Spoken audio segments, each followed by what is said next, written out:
Can two souls actually be joined together and not actually be married? The simple answer to this is yes. There's two prime examples in the Old Testament between Jonathan and David and Samson and Delilah. Two opposite ends of the spectrum, one being a godly soul tie and the other being an ungodly soul tie. Now, a soul tie could be defined as a deep, emotional, spiritual, and purpose-driven connection that's formed between two people, described in 1 Samuel 18 as souls being knitted together. Now, it's important to note that there's two different types of soul ties, a godly soul tie and an ungodly soul tie. Godly soul ties are often rooted in covenant, common purpose, and peace, while an ungodly soul tie is rooted in confusion, manipulation, lust, and even fear. 1 Samuel 18 is one of the best examples that we have in the Old Testament of a godly soul tie. This is between Jonathan and David. Now, knit together in this passage of scripture is actually in the Hebrew as an expression of saying that their lives and their purposes were deeply connected. The relationship wasn't romantic, nor was it sexual, but one that was based out of loyalty, a covenant friendship, and a shared faith. Now, in Hebrew, loved his soul as his own was another expression and highest form of selfless devotion between two friends.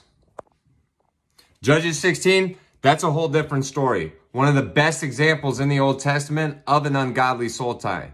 Here we come to the story of Samson and Delilah. Now, Samson in this book is regarded for his great strength. It also says in Judges 16:4 that he had loved a woman from the valley named Delilah. The Philistine leaders had witnessed this and had ultimately ended up bribing Delilah 1,100 pieces of silver to figure out the secret to Samson's strength.